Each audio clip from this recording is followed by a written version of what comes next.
ED 2014 से जो ED का प्रारूप बदला है।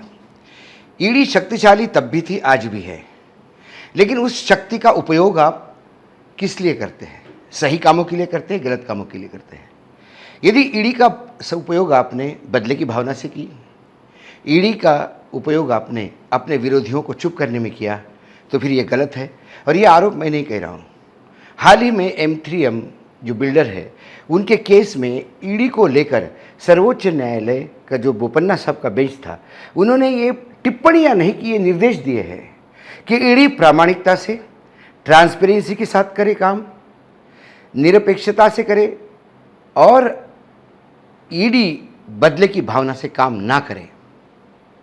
जब ईडी को ईमानदारी से काम करने के लिए निर्देश दिए जाते हैं, जब ईडी को ट्रांसपेरेंसी के निर्देश दिए जाते हैं सर्वोच्च न्यायालय द्वारा, जब ईडी को ये बोला जाता है कि बदले की भावना से आप काम ना करें, इसके मायने ये है कि ईडी ये काम करते आ रही है। उसके बाद लेटेस्ट केस, क्योंकि ये भी लोगों के जहन में होगा, इसलिए मैं लेटेस्ट केस का रेफरेंस दे रहा हूँ। लेटेस्ट केस मनीष सिसोदिया के केस में हुआ। मनीष सिसोदिया के केस में सर्वोच्च न्यायालय के खन्ना साहब के बेंच ने ये पूछा ईडी को कि मनी लॉन्ड्रिंग का यूएपीए लगाया तो मनी लॉन्ड्रिंग है कहाँ? मनी नहीं तो लॉन्ड्रिंग कैसा हुआ? There has to be a cash transaction. उन्होंने कहा कि इस मनी लॉन्ड्रिंग के प्रोसेस में ये थे। उन्होंने कहा कि प्रोसेस में होने से क्रिमिनल कैसा होता है आदमी? फिर सर्वोच्च न्यायालय ने दलील दी, यदि कोई किसी को किडनैप करता है और फिरौती की रकम मांगता है, वह फिरौती नहीं पहुंचने के बाद भी, पैसे का लेन देन नहीं होने के बाद भी kidnapping itself is a crime, इसलिए वो प्रोसेस भी क्रिमिनल हो जाता है। लेकिन यहाँ पे उन्होंने एक शराब की नीति पास की। अब जब भी कोई नीति पास होती है, सर्वोच्च न्यायालय ने कहा कि इससे कुछ लोग दुखी होते हैं, कुछ लोग सुखी होते हैं। जो दुखी होते हैं वो लॉबिंग करते हैं, वो प्रेशराइज करते हैं। तो यदि उनके कहने से यदि हम ये काम करने लगे तो देश में कोई भी सरकार कोई नीति बनाएगी नहीं, क्योंकि कोई भी नीति के दो पहलू होते हैं। उन्होंने कहा कि वेयर इज मनी? आपने कहा 100 करोड़ गोवा में।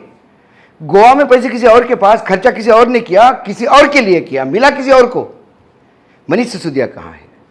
उन्होंने कहा कि ये तो मेरे पास जमानत के लिए आए हैं। यदि ये ट्रायल कोर्ट में पहले दिन, जिस दिन क्रॉस एग्जामिनेशन हो जाएगा, उस दिन तो ये केस फ्लॉप हो जाएगा।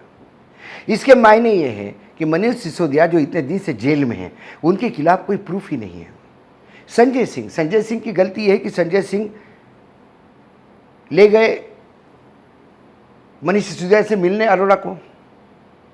अब सर्वोच्च न्यायालय ने कहा कि आपके पास मनीष सिसोदिया के खिलाफ एक ही चार्ज है कि एक सरकारी गवाह है, उसने कहा कि मैंने दिए। पहले दिन उन्होंने कहा कि उसने कहा कि 32 लाख का चेक दिया। किसको दिया? आम आदमी पार्टी के नाम दिया। तो इसमें आम आदमी पार्टी को पार्टी बनाई है।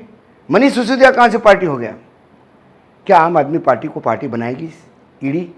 बहुत दूर की कौड़ी लगती है, क्योंकि यदि ईडी ने आम आदमी पार्टी को पार्टी बनाया तो इस देश में एक भी राजनीतिक दल नहीं है जो ईडी के रडार पे नहीं आ सकते और वो पार्टी नहीं बन सकते। क्योंकि जो इलेक्टोरल बॉन्ड अपने लिए है वो किससे लिए, ये भी सामने लाना पड़ेगा। और जो इलेक्टोरल बॉन्ड अपने लिए है, उसके एवज में उस ठेकेदार को क्या काम दिया? उसने रिश्वत के तौर पे तो आपको नहीं दिए। ये जब सारी चीज़ें खुल के बाहर आएगी तो ये पेंडोरा बॉक्स खुलेगा। मुझे नहीं लगता कि ईडी ऐसा करेगी। लेकिन सीबीआई ने अभी तक, मतलब सीबीआई का रिकॉर्ड इतना वाहियात रहा है पिछले कई दिनों से कि यदि यूपीए और एनडीए की बात करें, 2004-2014 की बात हम करें, तो जिस अनुपात में, मतलब जिन सरकार ये नेताओं पे, जितनी विपक्ष के नेताओं ने, जो नेताओं पे, पॉलिटिकल पर्सनैलिटीज़ पे जो रेड हुई है ईडी की, वो उसमें से 60% विपक्ष पे हुआ करते थे जब यूपीए में सरकार थी। 2004 से 2014 तक की बात करें तो 2014 से 2022 तक ये आंकड़ा 95% है। मतलब 95% आपको विपक्ष के ही लोग मिलते हैं। ईडी का रेट प्रोसिक्यूशन का बहुत ही वाहियात है।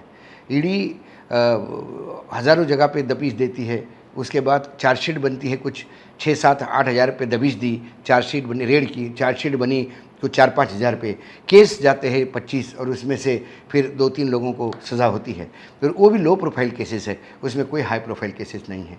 इसके पहले ईडी ने जो संजय राउत को अरेस्ट किया था, महाराष्ट्र का गृह मंत्री, बहुत बड़ा पोस्ट होती है एक राज्य का गृह मंत्री होना, उनको 1 साल तक जेल में रगड़ा। जब उनको छोड़ा, जब उनकी ज़मानत मिली, तब भी न्यायालय ने यही टिप्पणी की थी कि ईडी का केस कहाँ बनता है। महाराष्ट्र में तो बहुत हास्यास्पद था, उनके ऊपर आरोप लगा रहे थे 100 करोड़ की वसूली का, इन्वेस्टिगेशन हुआ 9 करोड़ का, चार्जशीट में जो उन पे आरोप लगे वो 1 करोड़ 40 लाख के। तो ये ईडी की बेबसी दिखती है कि ईडी जो सर्वोच्च न्यायालय, विभिन्न न्यायालय से तो लताड़ खा रही है, जो जूते खा रही है, वो इसीलिए खा रही है क्योंकि घुमा फिरा के ईडी के लिए प्रॉब्लम ये है कि सरकार का मानना ज़रूरी है।